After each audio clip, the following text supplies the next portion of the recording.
Rayonun Gənclər Mərkəzində reallaşan təqdimat mərasimində Kürdəmir rayon İcra Hakimiyyətinin nümayəndələri, idarə, müəssisə, təşkilat, təhsil idarələrinin nümayəndələri, eləcə də ziyalılar və şəhid ailələri, qazilər və şəhidin ailə üzvləri iştirak etdilər. Tədbirdə əvvəlcə dövlət himni səsləndi, sonra torpaqlarımızın bütövlüyü uğrunda canını fəda edən vətən oğullarımızın ruhu bir dəqiqəlik sükutla yad edildi. Çıxış edənlər şəhid Qurban Rəhimovun keçdiyi döyüş yolundan söhbət açıb, onun elə obaya vətənə olan sevgisindən danışdılar. Şəhidin qardaşı Ağa Rəhim Rəhimli tədbirin təşkilatçılarına, eləcə də kitabın müəllifi Çayirə yadigar təvəkkülə öz minnətdarlığını bildirdi. Tədbirdə şəhidin həyatını özündə əks etdirən videoçaq nümayiş olundu və şəhidin nəvələri şəhidin həyatından bəhs edən şeirlər dedilər, kompozisiyalar nümayiş etdilər. Qardaşım 92-ci ildə Füzuli rayonunda Aşağı Veysəlli kəndində vətən uğrunda 1-ci Qarabağ müharibəsində şəhid olub.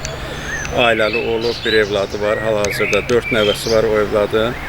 Bu günləri onun həm də anım günüdür, həm də ki, onun haqqında yazılmış yadigar müəllimə təvəkkülün səndən qalan xatirə kitabının təqdimat mərasimidir. Bugün mənim sayca 8-ci kitabımın, amma şəhidlərə həsr etdiyim 5-ci kitabın təqdimat mərasimidir. Kitabda şəhidimiz Qurban Rəhimovun həyat fəaliyyəti, döyüş yolları, döyüşdə yaşadığı anlar və düşmənlər tərəfindən işğal olunmuş torpaqlarımızın tarixi qeyd olunmuşdur. Qeyd edək ki, şəhid Qurban Rəhimov 10 iyun 1969-cu ildə Kürdəmirin Təkilə kəndində anadan olub. Ata və anasını vaxtsız itirən Qurban qardaşı Ağa Rəhimin himayəsində böyümüşdür.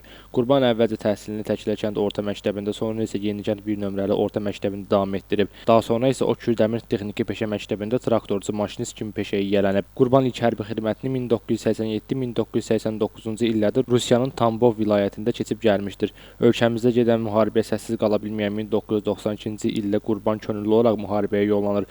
Füzuli istiqamətində gedən döyüşlərdə fəal iştirak edir. Topçu kimi düşmənin xeyli canlı qüvvəsini və texnikasını məhv edir. Amma qəhrəmanımız 1992-ci ilin 29 iyulunda düşmən tərəfindən pusuqaya düşür və yoldaşları ilə birlikdə şəhidlik məqamına yüksəlir.